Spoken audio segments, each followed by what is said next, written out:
अगर वह विदेश जाए के चाहतनी और विदेश में जाके नौकरी करे के चाहतनी, विदेश में जाके पैसा कमाए के चाहतनी, तो रुआ खातिर एगो सुनहरा मौका आइल बा एक बार फिर से। जी हम रुआ के बता दी कि विदेश खातिर बहुत सारा क्लाइंट इंटरव्यू होखे वाला बा पलक बुद्धा आईटीआई में, जौन की पलक इंटरनेशनल टूर एंड ट्रेवल्स के नाम से संचालित होला पपौर में, ओही जा होखे वाला बा। जौना जौना कंपनी के वांट आइल बा, जौना जौना कंपनी में के क्लाइंट इंटरव्यू होखे वाला बा, ओकरा बारे में रुआ के हम बताए तनी।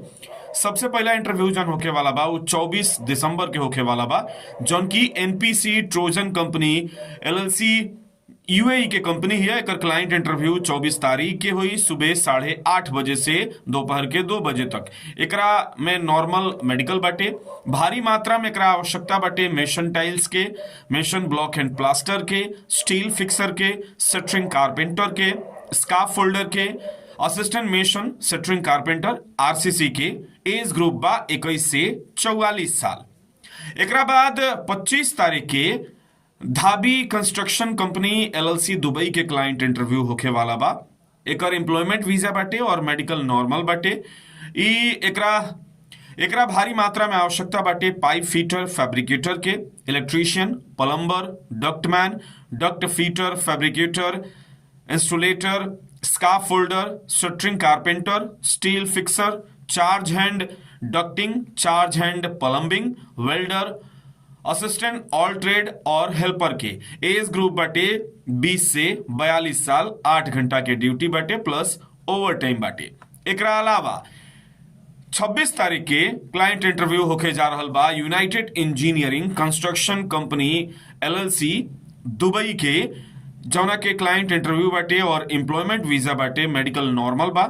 एकरा आवश्यकता बा भारी मात्रा में mason tiles, mason block and plaster, steel fixer, centering carpenter, assistant mason RCC centering carpenter और हेल्पर के। एज ग्रुप जौन बा उ बाटे 20 से 42 साल। एकरा अलावा 27 तारीख के एलए के target engineering Construction Company LLC UAE के कंपनी है। एकर नॉर्मल मेडिकल हुई और क्लाइंट इंटरव्यू होके वाला बा।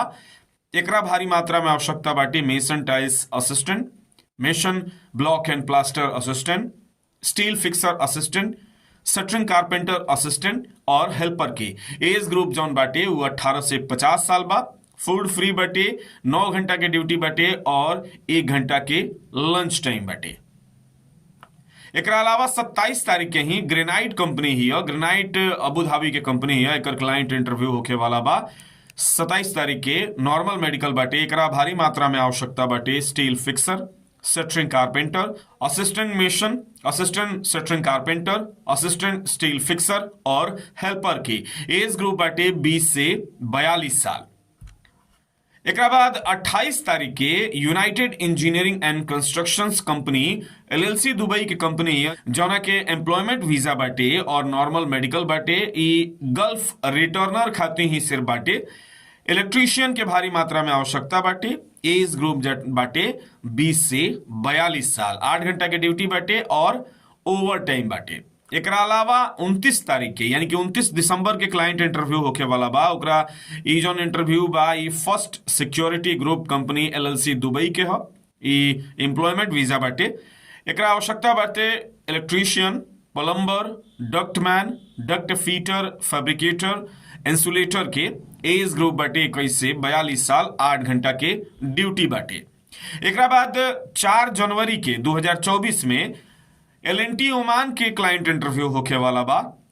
एकर भी एम्प्लॉयमेंट वीजा बाटे और एकरा आवश्यकता बाटे pipe fitter, pipe fabricator, structure fitter, structure fabricator, gas cutter, grinder cum gas cutter, welder MIG और आर्क, वेल्डर मिग और वेल्डर एफसीएडब्ल्यू के। सप्ताह में 5 दिन के ड्यूटी बाटे प्लस ओवर टाइम बाटे। एज ग्रुप जौन बाटे वो 25 से 45 साल बाटे। एकरा अलावा 7 जनवरी 2024 के अजीजी कंपनी है, जौन अजीजी ग्रुप एलएलसी दुबई के बहुत बढ़िया कंपनी है। एकर नॉर्मल मेडिकल बाटे और एम्प्लॉयमेंट वीजा बाटे। एकरा भी भारी मात्रा में आवश्यकता बाटे mason tiles, mason block and plaster, mason concrete, steel fixer, centering carpenter, assistant mason RCC centering carpenter और हेल्पर के। एमे एज ग्रुप जौन बाटे उ 25 से 45 साल बाटे ट्रेड खाती और हेल्पर खाती 22 से 40 साल के बाटे और 8 घंटा के ड्यूटी बाटे प्लस ओवर टाइम बाटे। तो ई सारा कंपनी के क्लाइंट इंटरव्यू होखे वाला बा। एम्प्लॉयमेंट वीजा आइल बाटे। रुआ चाहतनी कि रुआ भी विदेश जाई और विदेश में जाके पैसा कमाई, तो रुआ खातिर बढ़िया अपॉर्चुनिटी बा। रुआ पहुंच सकतनी। ई सारा डेट पर रुआ देख ली जौन की पलक बुद्धा ITI में संचालित होला। एमे क्लाइंट इंटरव्यू होखे वाला बा।